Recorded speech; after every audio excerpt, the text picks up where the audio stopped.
Em um vídeo anterior, abordamos a importância da galeria dos ex-comandantes nos meios militares como manutenção dos valores históricos dessas corporações e enfocamos a galeria dos ex-comandantes da PM da Paraíba, fazendo um comentário geral. Aqui vamos registrar alguns dados sobre os oficiais que comandaram essa corporação no período de 1912 a 1931. Para uma melhor compreensão da dinâmica sucessória desses comandos, é necessário se ter uma visão, mesmo que de forma sintética, da situação política de cada um dos momentos em que ocorreram essas modificações. É isso que faremos inicialmente. Em 1912, Epitácio Cavalcante de Albuquerque, depois de se aposentar como ministro do Supremo Tribunal Federal, assumiu a direção do Partido Republicano Conservador na Paraíba, ficando nessa função até 1930. Nesse período, o partido de Epitácio Pessoa elegeu sucessivamente os seguintes presidentes de Estado, atual governador: João Castro Pinto, em 1912, Francisco Camilo de Holanda, em 1916, Solon de Lucena, em 1920, João Suassuna, em 1924, e João Pessoa Cavalcante de Albuquerque, em 1920. Além disso, em todo esse período, esse partido elegeu a maioria dos parlamentares na Assembleia e na bancada federal. O próprio Epitácio Pessoa foi eleito senador em 1912 e, quando estava do exercício desse mandato, foi eleito presidente da República. Na Paraíba, o prestígio de Epitácio Pessoa nessa época era inquestionável. Quando Castro Pinto assumiu o governo, no dia 22 de outubro de 1912, o Ministério do Exército colocou à disposição do Estado o tenente Mário Barbeiro, que foi comissionado no posto de coronel e nomeado para comandar o Batalhão de Segurança, denominação da Polícia Militar naquela época. O Major Lindolfo Holanda, oficial da corporação, assumiu a função de fiscal, o que equivale atualmente a subcomandante-geral. No início de dezembro daquele ano, Abdon Leite, sargento do Exército, foi comissionado no posto de capitão e passou a exercer a função de assistente de pessoal, o terceiro cargo mais importante da corporação. No final de janeiro de 1913, o tenente do Exército Aquiles Lima de Moraes Coutinho foi comissionado no posto de tenente-coronel e assumiu a função de fiscal da Força em substituição ao Major Adolfo Holanda. Esse grupo de oficiais, oriundos do Exército, tinha um perfil de rigorosos disciplinadores e o estado disciplinar da tropa deixava muito a desejar. A consequência foi que, em 2 meses, foram expulsos, pediram licenciamento, desertaram ou pediram reforma 107 policiais de um efetivo de 707. Foi realmente um impacto muito grande na disciplina. Naquela época, a legislação básica em vigor na corporação era de 1877, portanto, da época do Império. A principal realização de Mário Barbeiro foi atualizar essa legislação, condensando as novas normas em uma única, que foi denominada de Regulamento Geral da Força. Esse documento contemplava disposições referentes a estatuto de pessoal, promoções, vencimento, disciplina, escrituração dos atos administrativos e normas sobre execução de serviços internos e externos. Com esse regulamento, foram criados cursos de cabos, concurso de cabo e de sargento, o que deu um novo ânimo à tropa. O ingresso no quadro de oficiais, que antes era por escolha do presidente, podendo ser até o civil, passou a ser exclusivo para o sargento com no mínimo 3 anos de serviço e que fossem aprovados em concursos com provas práticas. Uma das prioridades de Barbeiro era reduzir o analfabetismo na corporação e, para isso, criou uma escola no interior do quartel e obrigou a frequência dos policiais naquela situação. Outra preocupação desse comando era exercer uma fiscalização objetiva nos destacamentos. Por isso, já no início de 1913, foram criadas 7 inspetorias comandadas por alferes com a função de fiscalizar os destacamentos em cada comarca. As sedes dessas inspetorias eram as comarcas do Sertão e de Campina Grande. Mesmo com as dificuldades de transporte e comunicação, as inspetorias prestaram bons serviços até a sua extinção em 1935. Outro fator marcante no comando de Barbeiro foi que no dia 10 de outubro de 1913 houve uma mudança no nome da corporação, que passou a se chamar Força Policial, e na mesma data recebeu seu primeiro automóvel, um Chevrolet Austin. Inicialmente, esse veículo foi dirigido por Barbeiro, que foi o primeiro automóvel a circular na Paraíba. Em 1914, houve um rompimento político de Epitácio Pessoa com Castro Pinto, o que criou uma divisão dentro do governo. Nesse clima, Barbeiro, que tinha sido convidado por Castro Pinto, ficou insatisfeito com o andamento da política e pediu exoneração, deixando o comando no dia 2 de outubro de 1914. O mesmo fez Aquiles, o subcomandante. Dessa forma, Abdon Leite, que a essa altura tinha passado para o quadro efetivo da corporação e tinha sido promovido a major, assumiu o comando. Mário Barbeiro era aficionado por mecânica e um dos precursores da Escola de Aviação do Exército. Em 1919, Barbeiro sofreu um grave acidente quando pilotava um avião em atividade de instrução e ficou paraplégico. Em 1921, Epitácio, então presidente da República, autorizou que Barbeiro fosse tratado em um hospital na França, o que foi feito até 1929, quando ele veio a falecer. Abdon Leite assumiu o comando no dia 2 de outubro de 1914. A dissidência política dentro do partido chegou ao auge e Castro Pinto renunciou no dia 24 de junho de 1915. Por essa razão, o vice-presidente Antônio Pessoa, irmão de Epitácio, tomou posse na mesma data. Abdon Leite continuou no comando.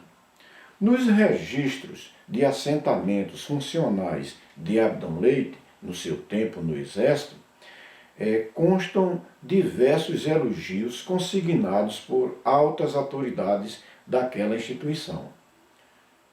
Desses dados, conclui-se que Abdon tinha um perfil de um militar rigorosamente disciplinador. Durante esse comando, eram publicadas muitas recomendações para que os policiais cumprissem seus deveres de forma humanitária. Vejamos um trecho de uma nota publicada no boletim naquele comando. Quero que o soldado não esqueça jamais que a sua missão é toda de paz e proteção, que entre os seus primeiros deveres figuram os de prevenir o crime, amparar os fracos, orientar os transviados e informar o público que lhe cabe. Em suma, ser amável, útil e prudente, sabendo intervir nos conflitos quando não puder evitar, por maneira a não agravar a excitação, e timbrado em dar sempre às suas armas a função de legítima defesa própria ou de outrem.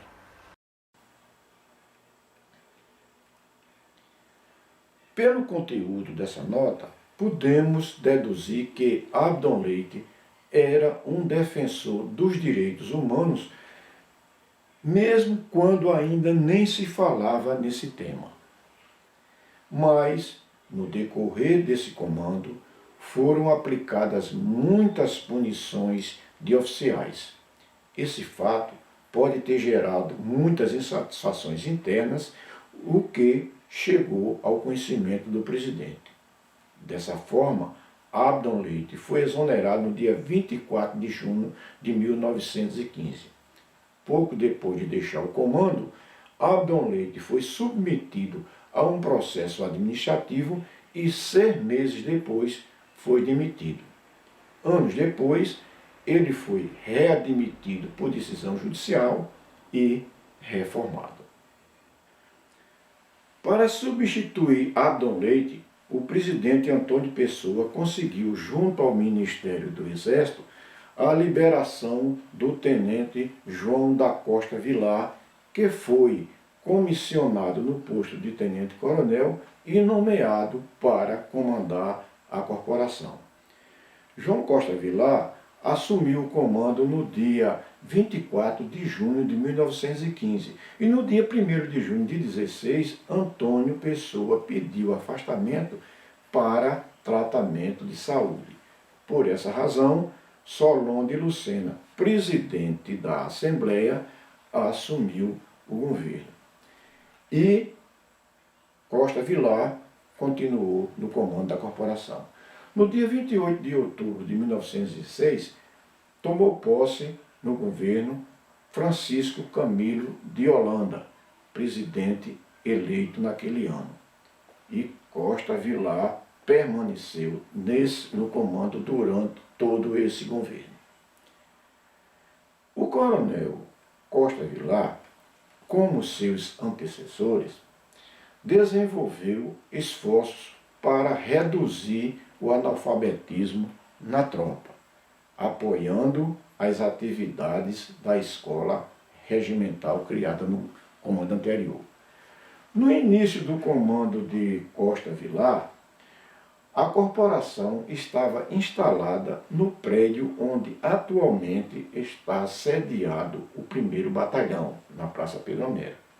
No dia 19 de novembro de 1917, o 49º Batalhão de Caçadores, que estava sediado em Recife, foi transferido para a capital paraibana. Não havia um prédio onde essa unidade se instalasse. O presidente Camilo de Holanda, que era tenente-coronel médico do Exército, cedeu temporariamente o prédio do comando da corporação para que nele se instalasse o 49º BC. Por essa razão, o comando foi para um prédio na Avenida Epitácio Pessoa, que estava sendo aberta naquele ano, e a tropa foi para o antigo quartel do Gravatar, na Maciel Pinheiro, onde atualmente funciona um mercado de artesanato. Esse prédio foi ocupado pela Polícia Militar em 1850, até o início do século XX. Em 1919, o Batalhão de Caçadores recebeu a denominação de 22º Batalhão e em 1925 foi transferido para o quartel em Cruz das Armas, onde recebeu a denominação de 15º Batalhão de Infantaria. Mas 2 fatos marcaram o comando de Costa Vilar. No dia 9 de julho de 1917, foi criada uma seção do Corpo de Bombeiro. E no dia 10 de janeiro de 1917, o presidente Camilo de Holanda assinou um convênio com o governo federal, tornando a corporação Força Auxiliar do Exército. Esse convênio foi precedido de um decreto federal que dava aos presidentes dos estados essa opção. Com a assinatura desse convênio, o efetivo, instrução e armamento da corporação passaram a serem controlados pelo Exército. Para esse fim, era designado um oficial do Exército que passava à disposição da corporação. O primeiro oficial a ocupar essa função foi o tenente Delmiro Pereira de Andrade, que pertencia ao 49º Batalhão de Caçadores e que posteriormente comandou a corporação. Com o término do governo de Camilo de Holanda, no dia 28 de outubro de 1920, Costa Vilar foi exonerado. Em outubro de 1920, Solano Lucena, presidente eleito naquele ano, tomou posse no governo. O coronel João da Costa Vilar foi exonerado e substituído interinamente pelo major Adolfo Ataíde, oficial da própria corporação. No dia 3 de novembro, obedecendo à praxe, o tenente do Exército João Florencio da Costa foi comissionado tenente-coronel e nomeado comandante da corporação. Durante esse comando, a administração continuou precariamente instalada, com uma parte no prédio na Maciel Pinheiro e outro na Epitácio Pessoa, pois o batalhão do Exército continuava ocupando o quartel na Praça Pedro Américo. Naquele período, ocorriam muitas diligências no combate aos grupos de cangaceiros. Nessas lutas se destacaram vários oficiais, como, por exemplo, Genuíno Bezerra e Irineu Rangel. Em outubro de 1940, com o término do governo de Solano Lucena e a ascensão de João Suassuna, novo presidente eleito, o coronel João Florencio da Costa foi exonerado. O major Rodolfo Ataíde assumiu o comando interinamente. O major Elísio Sobreira, oficial da corporação, foi nomeado tenente-coronel e nomeado comandante da corporação. Elísio Sobreira foi comandante até o fim do governo de João Suassuna, outubro de 1928. Esse oficial ingressou na Força Pública em 1908. Foi alferes, tenente e capitão, sempre em atividade operacional. Elísio integrou a tropa que, na região do Cariri Paraibano, em 1912, lutou contra os grupos armados que tentaram provocar uma intervenção federal no Estado através da criação de um clima de grave desordem pública.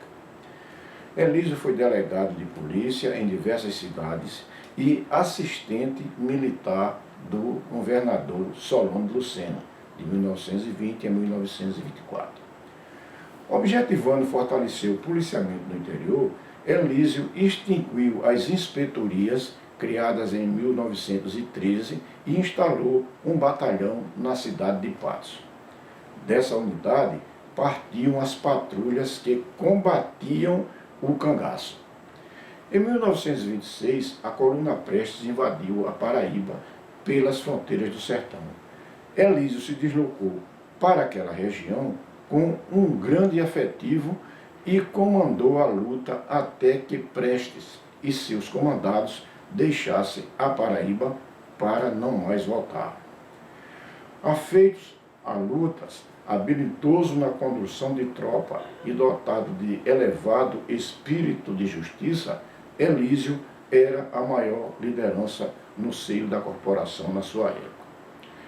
Durante o comando de Elísio, a Força Pública voltou a ocupar o quartel da Praça Pedro Américo no dia 25 de abril de 1925, quando o 22BC se mudou para o quartel de Cruz das Armas, cuja construção foi concluída naquele ano. Em outubro de 1928, o presidente João Suassuna passou o governo para João Pessoa e Elísio deixou o comando e foi nomeado assistente militar do novo presidente, que era João Pessoa. Antônio Francisco de Aragão Sobrinho, major reformado do Exército, foi comissionado como tenente-coronel e nomeado comandante por João Pessoa para substituir Elísio Sobreira. Uma das preocupações de João Pessoa era combater o cangaço reforçando as fronteiras com o sertão. O Batalhão de Patos foi criado em 1925, mas a Lei de Organização de 1927 só previa a existência de 3 companhias isoladas no sertão, sendo uma delas em Patos. Para cumprir a estratégia do governador, a Companhia de Patos foi transferida para Conceição. Nesse comando foram adquiridas estações de rádio, pelo que foi criado o quadro de radiotelegrafista, uma qualificação profissional muito valorizada na época. Em março de 1930, tiveram início as lutas que a corporação travou com grupos armados a serviço de líderes políticos na região da cidade de Princesa, no sertão paraibano. O objetivo desses políticos era provocar uma intervenção federal no Estado, afastando João Pessoa do poder. Havia indícios de que o presidente Washington Luiz, adversário político de João Pessoa, estava apoiando aqueles grupos. Por essa razão, o comandante Aragão Sobrinho, que era oficial do Exército, perdeu a confiança do governador e foi exonerado. Nessas circunstâncias, Elísio Sobreira voltou ao comando da corporação e foi para o sertão dirigir as lutas. Com a morte de João Pessoa, os políticos que lideravam os grupos armados em lutas perderam o objeto e a luta terminou. Mesmo assim, Elísio Sobreira permaneceu no sertão com cerca de 600 homens nas proximidades da cidade de Piancó. Naqueles dias, um grupo de oficiais do Exército estava se articulando para fazer um movimento revolucionário no Nordeste. A revolução começaria na Paraíba. Elísio Sobreira mantinha contatos com o capitão do Exército Juarez Távora, o articulador do movimento. Na madrugada de 4 de outubro de 1930, a Revolução começou e Elísio Sobreira, com a sua tropa, aquartelada no sertão, aderiu ao movimento e prestou relevantes serviços a essa causa. Em janeiro de 1931, Elísio voltou à capital do estado, já com Antenor Navarro no governo, na condição de interventor. Elísio Sobreira ficou no comando até 17 de março de 1931, quando foi substituído pelo tenente Agildo Barata Ribeiro, que foi comissionado como tenente-coronel. O comando de Agildo Ribeiro durou só 3 meses, pelo que não tivemos registro de fatos relevantes. Agildo era um revolucionário que aderiu ao comunismo e, nessa condição, participou de diversos movimentos, pelo que foi demitido e preso. Depois, ingressou na política e foi vereador pelo Rio de Janeiro. Esse oficial, cuja foto não consta na galeria dos ex-comandantes, era pai do famoso humorista com o mesmo nome. O major Joaquim Henrique e depois o também major Manuel Viegas, ambos da corporação, foram os substitutos interinos de Agildo Barata Ribeiro. Ainda no governo de Antenor Navarro, em outubro de 1931, Aristóteles de Souza Dantas, capitão do Exército, foi comissionado como tenente-coronel e assumiu o comando do Regimento de Segurança, nome da Polícia Militar naquele ano. Fato marcante desse comando foi a inauguração da ampliação do quartel da Praça Pedro Américo no dia 31 de novembro de 1931. Em 1922, o tenente Souza Dantas participou de uma frustrada ação revolucionária em São Paulo que deu origem ao movimento tenentista. Por esse motivo, Souza Dantas passou a condição de desertor do Exército. No momento em que a coluna Prestes passou pela Paraíba, em fevereiro de 1926, um grupo de desertores do Exército e da Marinha promoveu uma reunião no bairro de Cruz das Armas, em João Pessoa, com o objetivo de aliciar pessoas para integrar uma ação comunista. Um grupo de policiais em trajes civis compareceu a esse encontro e prendeu todos os participantes.